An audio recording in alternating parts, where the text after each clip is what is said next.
Assalamualaikum warahmatullahi wabarakatuh. Alhamdulillahi rabbil alamin. Salatu wassalamu ala asyrafil anbiya wal mursalin wa ala alihi wa sahbihi ajma'in. Bishrah li sadri wa yassir li amri wa hlul 'uqdatam min lisani yafqahu qawli. Allahumma faqihna fid din, Allahumma 'allimna mimma jahilna wa qur rabbi zidna 'ilma amma ba'd. Alhamdulillah, tuan-tuan, puan-puan, semua jemaah Surau An-Nur, Bandar Puteri Kelang. Alhamdulillah, syukur kita kehadrat Allah Subhanahu wa taala kerana dengan taufik hidayah inayah daripada Allah pada malam ni dapat kita mendirikan salat fardu maghrib, dan alhamdulillah kita pada malam ni dapat menyambung kuliah bulanan kita. Kita menyambung kuliah bulanan kita, menyambung pengajian kitab tafsir ayat ya ayyuhalladzina amanu, yang mana bagi yang ada kitab pada muka surat 270, muka surat 270, yang mana seruan yang ke-16 pada malam ini membicarakan pengharaman taat kepada orang kafir dan kesan buruknya. Jadi insya-Allah pada malam ni kita akan membicarakan, iaitu tajuk seruan Allah Ta'ala pada orang yang beriman, iaitu Allah Ta'ala melarang orang yang beriman agar tidak taat kepada orang yang kafir. Orang yang kufur kepada Allah, kita tidak boleh taat kepada mereka.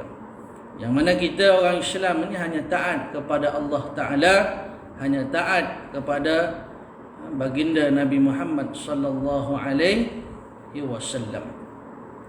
Baik, kita terus dalam kitab.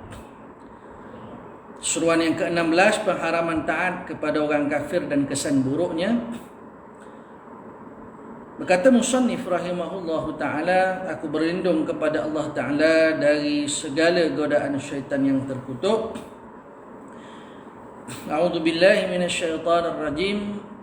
Ya ayyuhalladzina amanu in tuti'u alladhina kafaru yaruddukum ala a'qabikum fatanqalibu khasirin.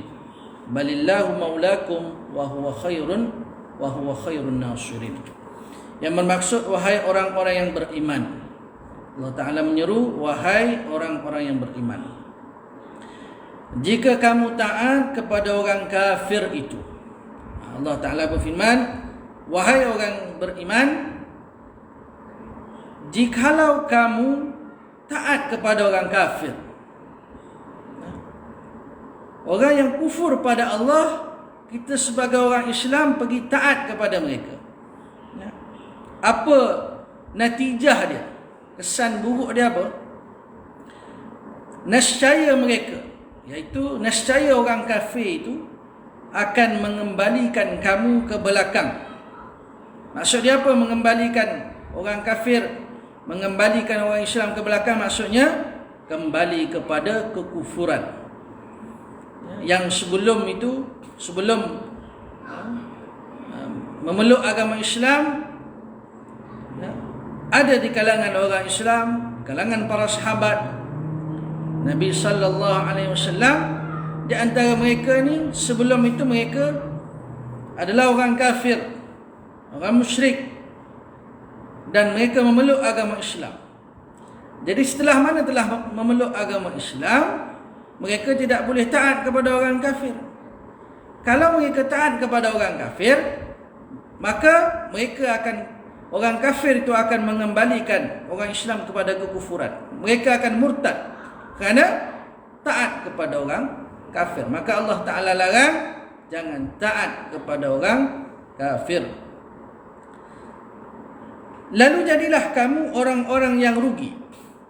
Natijah, kesan buruk dia, apabila orang Islam taat kepada orang kafir, apa dia kesan buruk dia? Natijah dia apa? Yang pertama, orang kafir itu akan mengembalikan orang Islam kepada kekufuran. Yang pertama, Yang kedua adalah orang kafir itu akan menjadikan orang Islam itu, lalu jadilah kamu orang-orang yang rugi. Pertama, kembali kepada kekufuran. Yang kedua, orang Islam jadi orang yang rugi. Kenapa? Kerana orang Islam ni orang yang beruntung.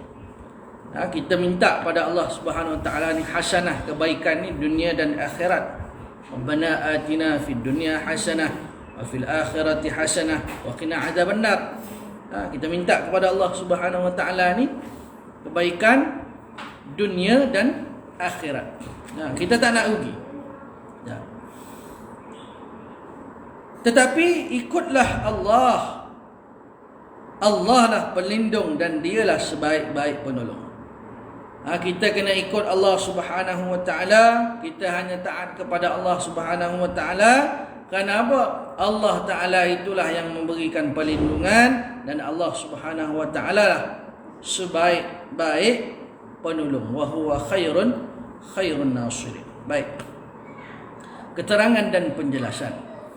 Baik. Dalam seruan yang penuh berkat ini, Allah Subhanahu Wa Taala mengingatkan kepada orang yang beriman bahawa patuh atau taat kepada mereka yang kafir dan munafik keburukannya di dunia dan akhirat. Bila orang Islam taat kepada orang kafir, patuh tunduk kepada orang kafir, maka orang Islam akan mendapat keburukan di dunia dan juga di akhirat. Maka Allah Ta'ala larang jangan taat kepada orang kafir. Baik. Dalam ayat ini iaitu Allah Ta'ala melarang orang Islam supaya tidak taat kepada orang kafir ini. Ayat ini surah Al-Imran ayat 149 dan juga ayat 159 daripada surah Al-Imran ini. Ayat ini menceritakan tentang ketika mana orang Islam, umat Islam kalah di dalam peperangan Uhud. Dalam peperangan Uhud, maka berpuluh orang daripada kalangan daripada orang Islam gugur syahid, dan orang kafir dan orang munafik menyebarkan berita palsu. Mereka mengatakan bahawa Rasulullah sallallahu alaihi wasallam telah pun wafat. Maka bila mana umat Islam mendengar Nabi Muhammad sallallahu alaihi wasallam telah pun wafat, maka patahlah semangat, hilang semangat orang Islam. Maka pada saat itulah orang kafir mengambil kesempatan. Ketika mana umat Islam dah tidak semangat, maka mereka kembali kepada orang kafir. Mereka berharap bahawa orang kafir itu akan memberi perlindungan dan memberikan keamanan kepada mereka. Sebab itulah Allah Ta'ala larang jangan taat kepada orang kafir. Jangan taat. Macam mana sekalipun jangan taat kepada orang kafir. Kita ingat balik kisah, iaitu kisah Masyitah. Dia ini dipaksa agar dia mengatakan bahawa Fir'aun itu adalah Tuhan. Jadi diancam, nak dimasukkan, nak dilempar masuk ke dalam minyak yang panas. Suaminya, anaknya, atau anaknya yang kecil pun, ketika mana nak dicampakkan anak yang kecil itu, Fir'aun mengatakan kali ini memang dia akan kesian kepada anak dia akan maknanya mengatakan bahawa Fir'aun itu adalah Tuhan. Tetapi dengan izin Allah Subhanahu Wa Taala, anak Masyitah yang kecil itu berkata-kata dengan izin Allah, dan akhirnya Masyitah tetap mempertahankan imannya. Begitu juga kisah para sahabat Nabi Muhammad sallallahu alaihi wasallam. Ada yang diseksa Antaranya Bilal bin Rabah diseksa oleh tuannya. Diletakkan batu yang besar atas badannya. Apa yang keluar daripada ucapan daripada mulut Bilal bin Rabah radhiyallahu anhu, ahadun ahad, ahadun ahad. Allah Subhanahu wa taala, dia tetap beriman kepada Allah Subhanahu wa taala. Maka sebab itulah kita sebagai umat Islam tidak boleh sama sekali taat kepada orang kafir. Selagi kamu menjadi orang mukmin, kata pengarang, selagi mana kita menjadi orang Islam sedangkan mereka menjadi kafir, sedangkan orang kafir itu manusia yang kufur kepada Allah Ta'ala, bagaimana kamu boleh taat kepada mereka yang kafir tersebut? Kata pengarang, macam mana kita orang Islam beriman kepada Allah boleh taat kepada orang yang kufur kepada Allah Ta'ala? Dengan Allah Ta'ala dia kufur, macam mana kita sebagai orang Islam, orang mukmin, orang Muslim tiba-tiba taat kepada orang kafir? Pada dasarnya kamu, wahai orang yang beriman dan jujur, sangat berbeza dengan mereka. Kata pengarang, kita orang Islam ni berbeza dengan orang kafir, tak sama. Orang Islam dengan orang kafir tak sama keyakinan kita, keimanan kita.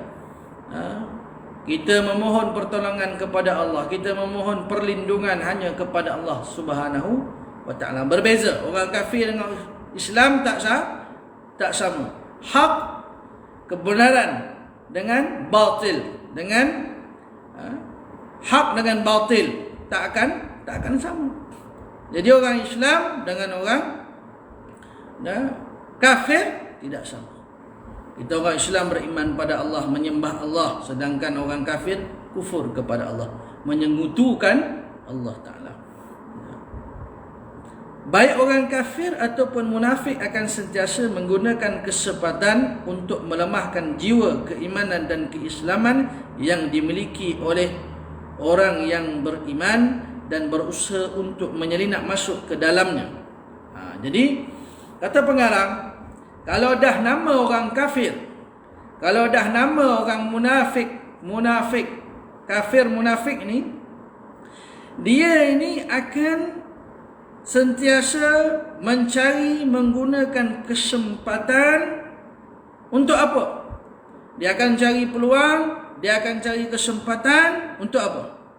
Untuk dia melemahkan keimanan orang Islam, dan dia menyelinap masuk ke dalamnya, sebagaimana yang dikatakan oleh sekelompok orang kafir dan munafik untuk menyebarkan isu bahawa Rasulullah sallallahu alaihi wasallam telah terbunuh pada perang Uhud.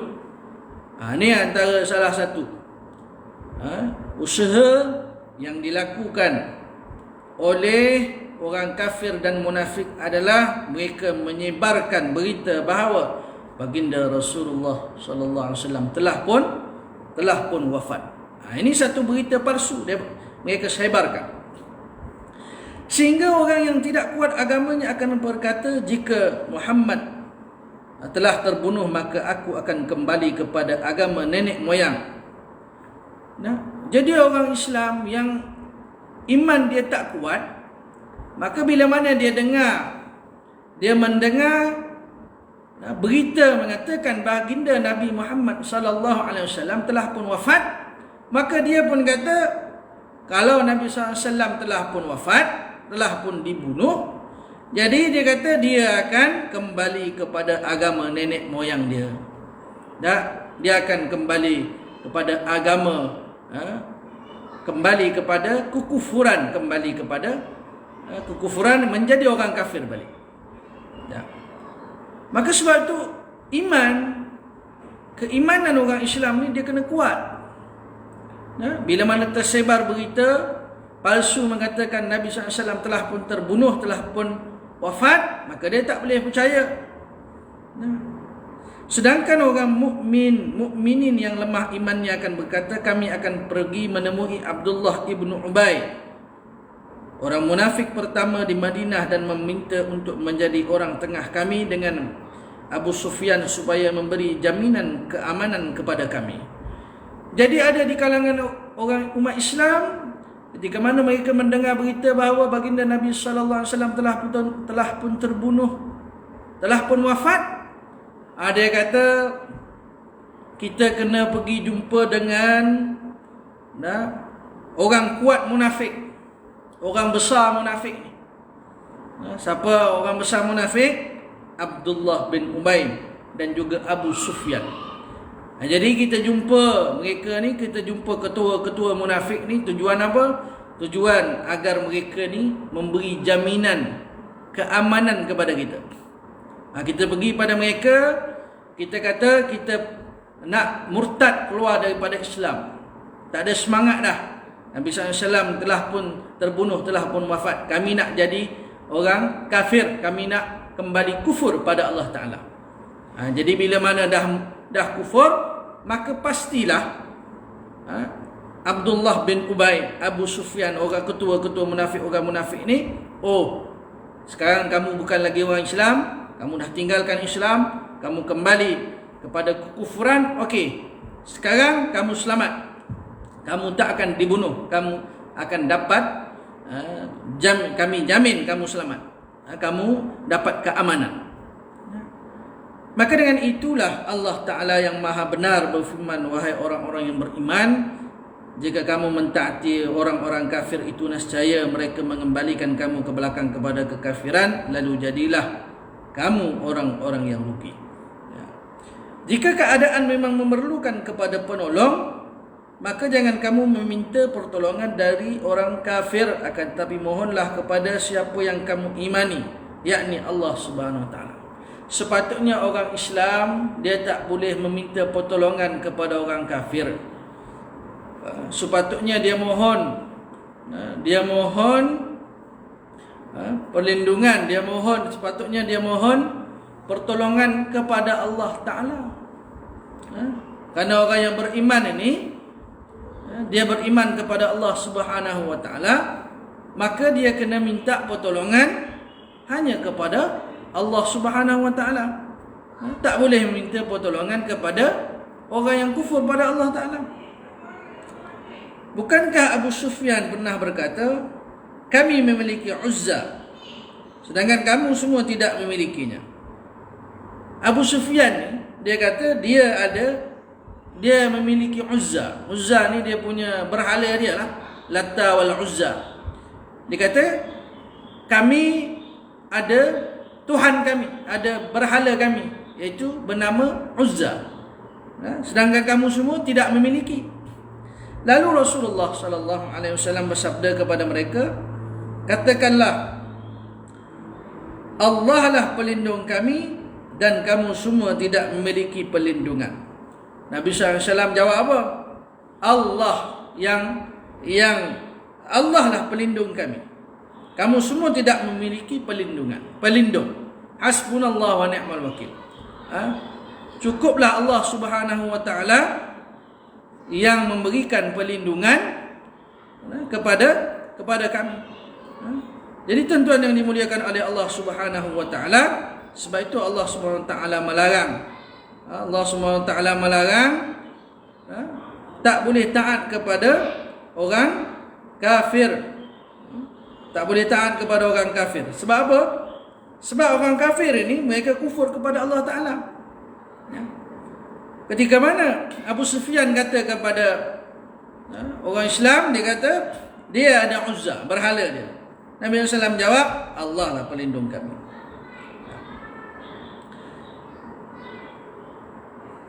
Ketika Abu Sufyan berkata perang Badar dibalas dengan perang Uhud, dan sejarah perang akan mencatatnya. Dalam perang Uhud ni, dia perang Badar dulu. Lepas perang Badar, perang Uhud. Kata Abu Sufyan, perang Badar dibalas dengan peperangan Uhud, dan sejarah perang akan mencatatnya. Umar Al-Khattab radhiyallahu anhu menjawab, tidakkah kami sama dengan kamu semua? Kata Umar Al-Khattab radhiyallahu anhu, kami ini tak sama dengan kamu semua. Kenapa tak sama? Kerana kata Umar Al-Khattab radhiyallahu anhu, para pejuang kami yang gugur berada di syurga. Orang Islam ni dia ihdal husnayain. Dia bila mana dia pergi berperang, dia mendapat dua kebaikan. Yang pertama, jika dalam peperangan itu umat Islam menang, maka umat Islam dapat kemenangan dan dapat pahala jihad fi sabilillah. Yang pertama. Yang kedua, jika mati terbunuh, mereka dapat mati syahid para syuhada. Dua. Maka tak sama orang kafir dengan orang Islam. Ya, ketika mana Abu Sufyan kata, ketika perang Uhud, dia kata perang Uhud ini merupakan balasan kerana dalam peperangan Badar umat Islam menang. Kemudian dalam peperangan Uhud, ramai puluhan umat Islam terbunuh dalam peperangan Uhud. Maka tuan-tuan yang dimuliakan oleh Allah Subhanahu wa taala, sebab itu kata Abu Sufyan dalam peperangan Uhud ni dia merupakan balas dendam balik. Maka Umar jawab, orang Islam kalau menang dapat kemenangan, dapat pahala jihad fi sabilillah. Jikalau kalah, maka gugur mati syahid di jalan Allah Subhanahu wa taala. Sedangkan pejuang yang gugur dari kelompok kamu semua berada di neraka. Kata Umar Al-Khattab radhiyallahu anhu, orang Islam kalau mati syahid dapat syurga. Orang kafir kalau mati dalam peperangan tak dapat syurga, dapat neraka. Bagaimana boleh disamakan dan bagaimana itu akan tercatat? Kata Umar Al-Khattab radhiyallahu anhu, tak sama orang Islam dengan orang kafir.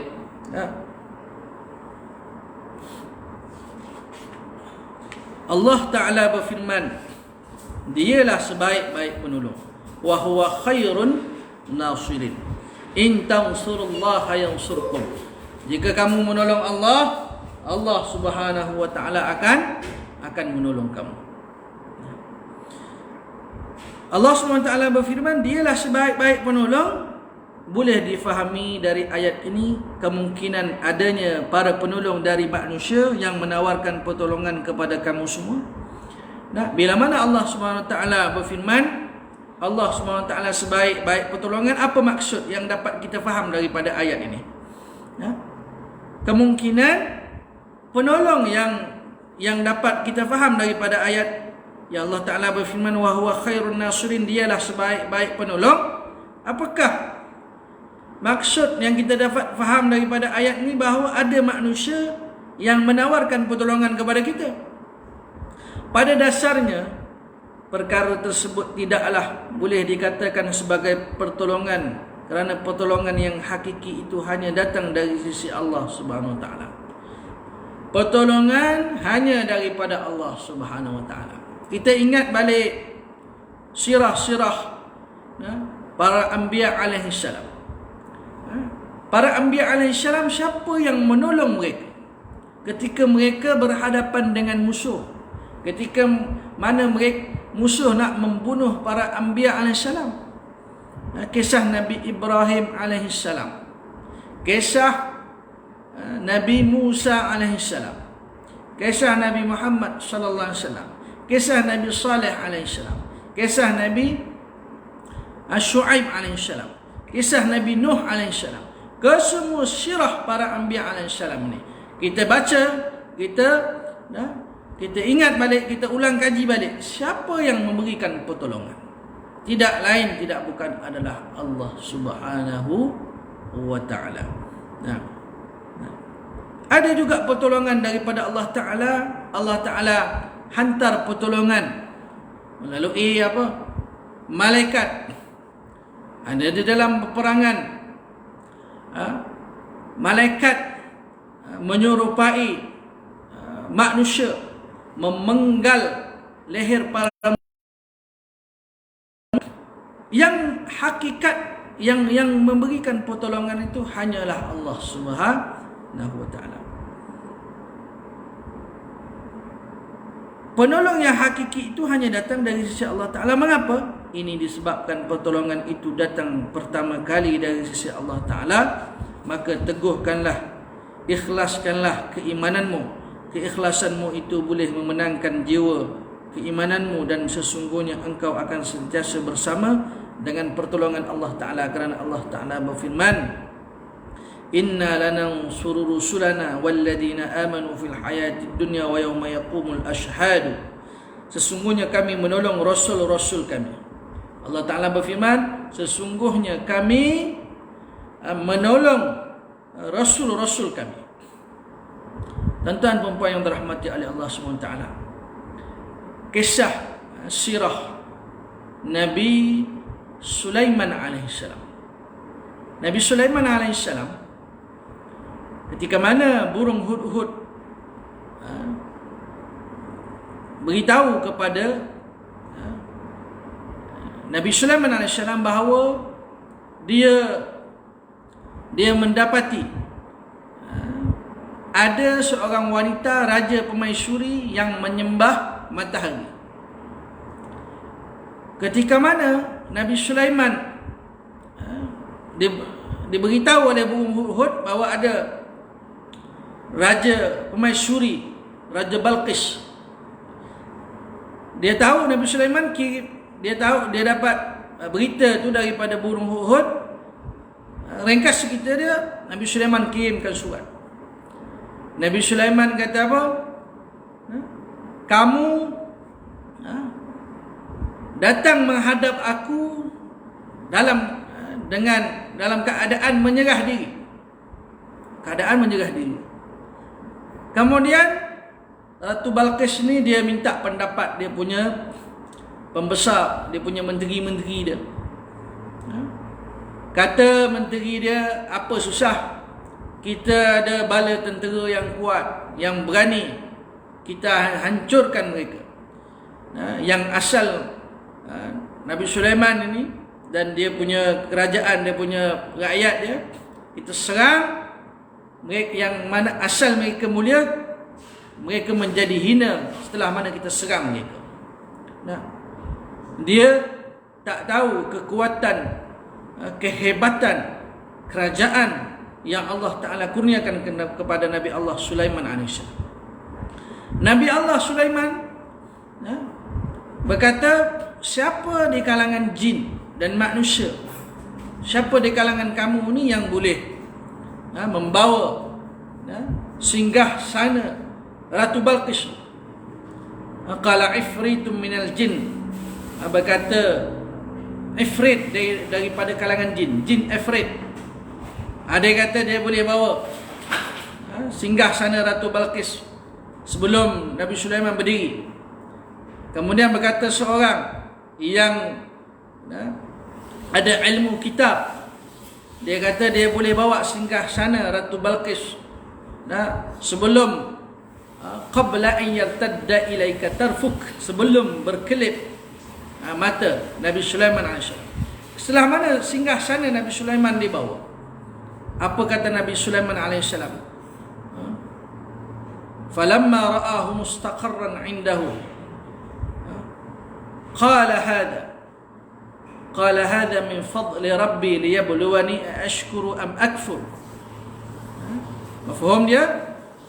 Bila mana singgah sana Ratu Balqis itu dibawa di hadapan Nabi Sulaiman AS, Nabi Sulaiman kata apa? Ini merupakan kurniaan daripada Allah Subhanahu Wa Taala. Siapa yang menolong Nabi Sulaiman AS yang mempunyai kerajaan yang hebat? Dia boleh terbang, dia boleh tundukkan angin, dia boleh tundukkan binatang, jin. Siapa yang beri pertolongan? Hebatnya Nabi Sulaiman disebabkan siapa? Tidak lain, tidak bukan disebabkan Allah Subhanahu Wa Taala. Maka Allah inna lanansuru rusulana. Kami yang menolong rasul-rasul kami. Dan orang-orang yang beriman dalam kehidupan dunia dan pada hari berdirinya saksi-saksi hari kiamat. Surah Al-Ghafir ayat 51. Baik, Al-Fakhrur Razi berkata, Allah Subhanahu Wa Taala merupakan sebaik penolong. Perkara ini boleh ditinjau dari berbagai-bagai dimensi di antaranya. Kata Fakhrur Razi radhiyallahu anhu rahmatullahi alaihi, dia kata apa? Dia kata Allah ni sebaik-baik penolong Allah Ta'ala. Yang mana kita dapat tahu bahawa Allah Ta'ala ni sebaik-baik pertolongan ni daripada berbagai dimensi. Di antaranya apa? Pertama, hanya Allah Ta'ala yang mampu memberikan pertolongan kepadamu dalam segala sesuatu yang kamu inginkan. Apa jua yang kita inginkan, hanya Allah yang mampu beri pertolongan kepada kita. Iman kita ni umat akhir zaman, kita ni umat Nabi Muhammad sallallahu alaihi wasallam. Iman kita iman yang lemah. Sekalipun kita boleh ustaz boleh cerita tentang kekuasaan Allah, minta pertolongan hanya kepada Allah, tetapi iman yang ada pada diri kita ni tak sama dengan apa yang kita lafazkan. Kita malu kepada Allah SWT. Mudah-mudahan dengan kita mendengar, dengan kita menceritakan kebesaran Allah, kekuasaan Allah ini masuk ke dalam hati kita, insya-Allah banyak-banyakkanlah kita berdoa pada Allah Ta'ala. Ya. Jadi apa yang kita minta Allah ni mampu untuk memberikan apa sahaja yang kita minta. Berbeza dengan manusia. Manusia ada yang kita minta kepada dia, ada yang dia tak mampu nak berikan. Hebat mana pun seseorang tu, besar mana pun pangkat dia tu. Contohlah seorang yang berkuasa, datang seorang kepada dia minta pertolongan, nak duit lah, RM100 ke berapalah, minta pertolongan dari segi keuangan ke apalah. Mungkin seorang dia boleh tolong, 2 orang dia boleh tolong. Datang 100 orang, dia pun kata saya pun dah tak boleh tolong lah. Lemahnya manusia. Itu tanda bukti bahawa lemahnya manusia. Tetapi Allah, berapa jumlah manusia yang ada di atas muka bumi ni, berapa ramai ada yang masih hidup lagi saat ini, saat dan ketika ni masih hidup. Seluruh umat Islam yang beriman pada Allah, dia tidak kufur pada Allah, menadah tangan memohon kepada Allah Subhanahu Wa Taala. Berapa bilion jumlah yang banyak, ramai mana pun, setiap yang memohon kepada Allah, Allah Ta'ala mampu untuk memperkenankannya. Ini hebatnya Allah Ta'ala. Dia maha mengetahui yang tidak akan tertutup daripadanya permohonan dan ketulusan dirimu. Dialah yang maha mulia dan tidak kikir dalam kebaikan dan dalam memberikan pertolongan kepada setiap hamba-Nya. Kita sebagai hamba Allah ni lah yang kadang-kala lupa nak berdoa kepada Allah Ta'ala. Mungkin kadang-kadang kita ni berdoa kepada Allah, meminta sesuatu, kita minta kepada Allah Ta'ala, minta, kemudian Allah Ta'ala kabulkan, Allah Ta'ala berikan kepada kita. Dah dapat dah. Bila dah dapat, dah tak berdoa lagi dah. Sebelum dapat, lepas sembahyang berdoa, tak masuk waktu solat lagi, bukan lepas waktu solat berdoa. Setiap masa berdoa, nak apa yang kita inginkan, apa yang kita nak, doa. Bila dah dapat, dah berdoa dah. Ini perangai kita. Sedangkan Allah Ta'ala tidak pernah menutup kita Alhamdulillah, Masya Allah, kita syukur kepada Allah Ta'ala kerana Allah Ta'ala mengurniakan kepada kita rezeki. Rezeki dari segi keuangan, kesihatan, umur yang panjang dan sebagainya, anak yang sihat dan sebagainya. Saya bagi contoh, kita sekarang sejak daripada bulan Mac tahun lepas 2020, daripada Mac bermulanya PKP 1.0, sampailah ke hari ini macam-macam bantuan. Hakikatnya bantuan itu daripada siapa? Daripada Allah Subhanahu Wa Taala. Kita tidak boleh menafikan pertolongan, kurniaan semua daripada Allah. Buktinya apa? Buktinya, siapa yang ciptakan langit dan bumi, lautan, daratan? Jawapannya apa? Allah SWT. Baik, jikalau Allah Ta'ala tidak menciptakan langit dan bumi, tidak menciptakan manusia, tidak mengeluarkan khazanah-khazanah yang berada di bumi, tidak menurunkan apa yang ada di langit, tidak mendekatkan apa yang jauh, nescaya kita tak akan dapat rezeki. Yang menumbuhkan buah, menumbuhkan pokok, mengeluarkan buah-buahan, semua ini kurniaan daripada Allah Subhanahu Wa Taala. Sebab itu tuan-tuan baca kisah Nabi Sulaiman AS.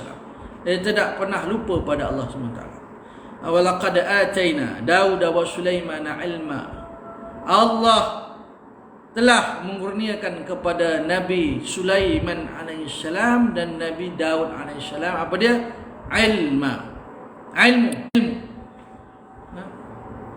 Ilmu dan juga kerajaan, kekayaan, menundukkan angin, binatang, jin di bawah kuasa Nabi Allah Sulaiman AS. Nabi Sulaiman tidak lupa kepada Allah. Ya Allah, ilhamkanlah kepada daku agar daku bersyukur kepada Allah. Allah memuji aku, apakah aku ini bersyukur kepada Allah ataupun tidak? Masya Allah, tabarakallah. Mudah-mudahan kita ini menjadi hamba Allah yang bersyukur kepada Allah Ta'ala. Baik, Allah Ta'ala sebaik-baik penolong. Kedua, dialah yang menolongmu sebelum engkau memohon tentang keperluanmu, sebagaimana firman Allah Ta'ala yang berbunyi, katakanlah, qul may yakla'ukum bil-laili wan-nahari minar rahmani bal hum an dzikri rabbihim mu'ridun. Katakanlah wahai Muhammad sallallahu alaihi wasallam, siapakah yang dapat menjaga keselamatan kamu pada malam dan siang daripada azab Tuhan yang bersifat Maha Pemurah? Mereka tidak memikirkannya. Yang demikian bahkan mereka tetap berpaling ingkar dari pengajaran Tuhan mereka. Surah Al-Anbiya ayat 42. Allah Ta'ala berfirman, katakanlah wahai Muhammad, siapa yang dapat menjaga keselamatan kamu pada malam dan siang? Allah Ta'ala berfirman, wahai Muhammad, siapa yang dapat memberikan perlindungan, menjaga keselamatan, menjaga keselamatan kita ni pada siang dan malam hari, pada malam hari dan siang hari? Siapa yang menjaga? Tidak lain tidak bukan adalah Allah Subhanahu Wa Taala. Sebab itu kita kena banyak berdoa kepada Allah. Kita bangun pagi-pagi, kita berdoa kepada Allah, ya Allah, aku berlindung daripada kejahatan pada hari ini. Ya Allah, aku memohon kebaikan yang ada pada hari ini. Setiap hari kena berdoa kepada Allah. Ya Allah, jauhkanlah aku daripada segala kejahatan, keburukan, kebinasaan, kesengsaraan, kerugian. Mohon pada Allah. Jangan lupa. Sebab itu kita diajar oleh baginda Rasulullah sallallahu alaihi wasallam doa-doa.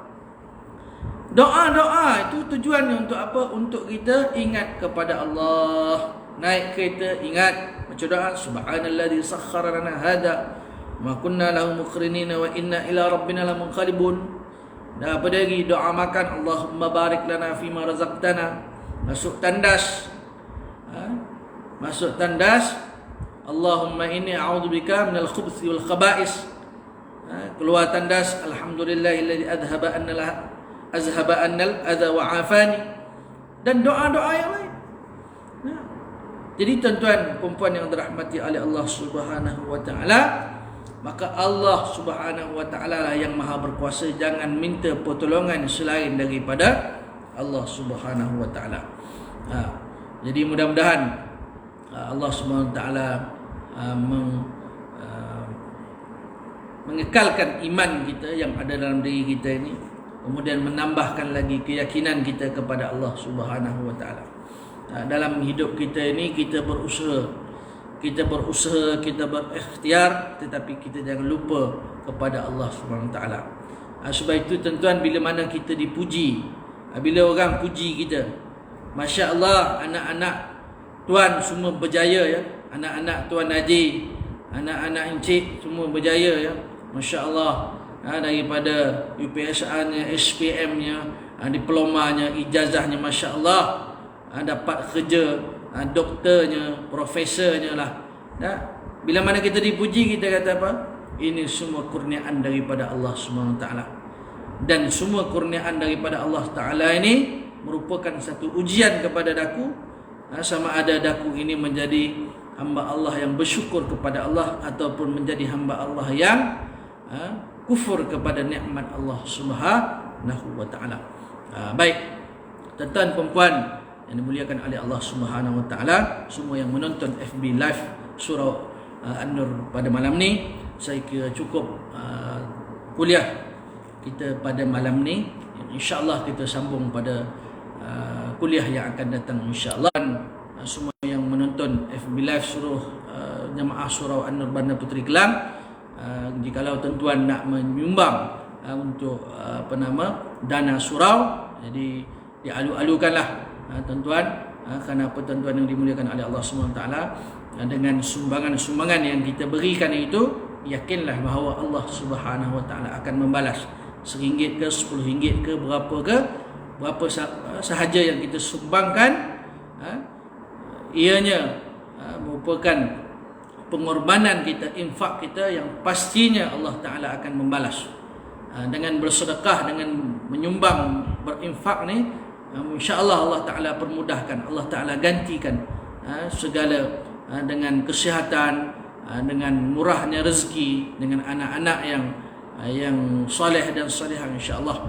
Mudah-mudahan kita dipanjangkan umur, kita diberikan kesihatan insyaAllah. Mudah-mudahan kita semua dirahmati oleh Allah Subhanahu wa taala. Baik, wallahu alam.